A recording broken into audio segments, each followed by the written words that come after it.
আসসালামু আলাইকুম ওয়া রাহমাতুল্লাহি ওয়া বারাকাতুহু। সম্মানিত ভাই ও বন্ধুরা, আজকে এমন কিছু ছোট্ট দোয়া শিখব, এমন কিছু কালিমা জানব। এই কালিমাগুলা পাঠ করার পর আল্লাহ তাআলার কাছে যদি কোনো কিছু চাওয়া হয়, আল্লাহ তাআলা ফেরত দেন না।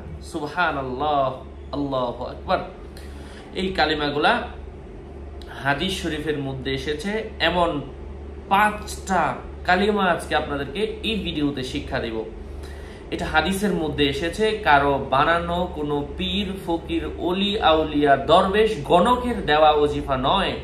সরাসরি পৃথিবীর শ্রেষ্ঠ মানব মুহাম্মদুর রাসূলুল্লাহ সাল্লাল্লাহু আলাইহি ওয়াসাল্লামের অসংখ্য হাদিস থেকে সংগ্রহীত একটি দোয়া আমি আপনাদের সাথে শেয়ার করছি। সাথে আছে আমি মুফতি জুবায়ের বিন ইমাম। আমার ভেরিফাইড চ্যানেলের ডিসক্রিপশন বক্সে ক্লিক করলে আমার পেজ, আইডি, ইনস্টাগ্রাম এবং আমার আরেকটা চ্যানেল আছে হাফসা বিনতে জুবায়ের নামে ক্রিয়েট করা, লিংকে ক্লিক করলে যা আসে তাই। এর বাহিরে অন্য কোনো পেজ নেই, আইডি নেই, ইমো নেই, হোয়াটসঅ্যাপ নেই, টিকটক নেই, ভাইবার নেই, স্কাইপি নেই। সাবধান, অনেকে আমার বিভিন্ন ভিডিওগুলা সোশ্যাল মিডিয়াতে দিয়ে বলছে আমি হুজুর, তো আদৌ না। আমার নাম ছবি দেখে বিভ্রান্ত হওয়া যাবে না। যাই হোক, কথা দীর্ঘায়িত না করে আমি সেই মূল দোয়াটা শিক্ষা দিচ্ছি। দোয়া শিক্ষা দেওয়ার আগে ছোট্ট করে আরেকটা হাদিস আমি শেয়ার করতে চাই।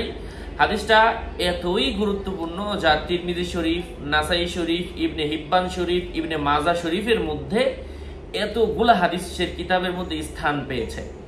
হাদিসটা হচ্ছে, যে ব্যক্তি আল্লাহ তাআলার কাছে 3 বার জান্নাত চায়, জান্নাত কামনা করে, দৈনিক 3 বার জান্নাত কামনা করে, তো ফেরেশতারা বলে যে আল্লাহ, আপনার অমুক বান্দা আপনার কাছে জান্নাত কামনা করছে, হ্যাঁ, আল্লাহ তাআলা বলেন তার জন্য জান্নাত নির্ধারণ করে দাও। সুবহানাল্লাহ।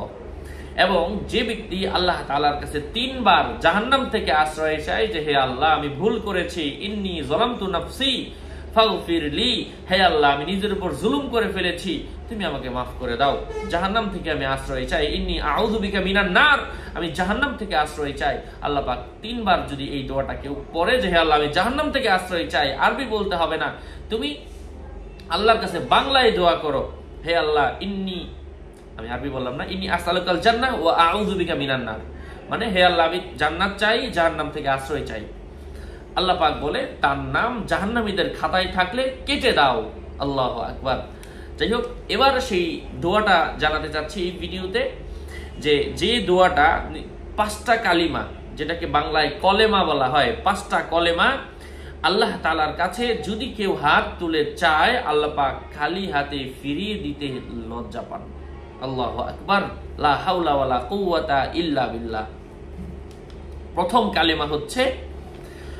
কালিমা হচ্ছে মনোযোগ দিয়ে শুনবেন, লা ইলাহা ইল্লাল্লাহু ওয়াহদাহু লা শারীকা লাহু লাহুল মুলকু ওয়া লাহুল হামদু ওয়া হুয়া আলা কুল্লি শাইইন কাদির। লা ইলাহা ইল্লাল্লাহু ওয়া লা হাওলা ওয়া লা কুওয়াতা ইল্লা বিল্লাহ।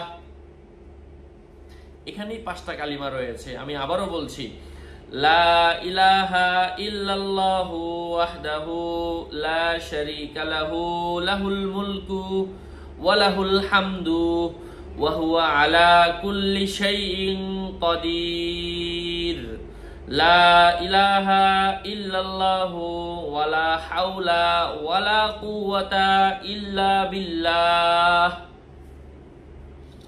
অর্থ হচ্ছে, আল্লাহ তাআলা ছাড়া কোনো উপাস্য নেই, তিনি একক, তার কোনো অংশীদারি নেই, তারই রাজত্ব, তিনি প্রতিটি বস্তুর উপর ক্ষমতাবান, তিনি ছাড়া কোনো উপাস্য নেই।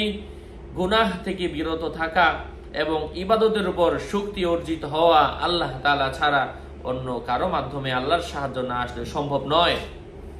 আপনার যদি কোনো বিয়ের ইচ্ছা থাকে, রোগ মুক্তির ইচ্ছা থাকে, বিপদ মুক্তির ইচ্ছা থাকে, আল্লাহর সাহায্য পাওয়ার ইচ্ছা থাকে, নেক কোনো উদ্দেশ্য থাকে, আটকে থাকা কোনো কাজের মধ্যে পরিপূর্ণতা আনার ইচ্ছা থেকে থাকে, আপনি আল্লাহর কোরআনের এই আমলগুলো চালিয়ে যান, আল্লাহ পাক আপনার ভাগ্য খুলে দিবেন ইনশাআল্লাহ।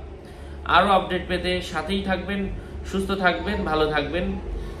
ভেরিফাইড চ্যানেলের ডিসক্রিপশন বক্সে ক্লিক করলে আগেও বলেছি পেজ এবং আইডি লিঙ্ক আসবে, এছাড়া অন্য কোনো পেজ নেই, আইডি নেই। সদকায়ে জারিয়ার নিয়তে আপনারা বন্ধুদের কাছে শেয়ার করে জানিয়ে দিবেন, যাতে করে এখান থেকে এই আমলগুলো একজন মানুষ, একজন মুমিন জেনে উপকৃত হতে পারে, আল্লাহর সাহায্য লাভে সে ধন্য হতে পারে। ওয়াসসালামু আলাইকুম ওয়া রাহমাতুল্লাহি ওয়া বারাকাতুহু।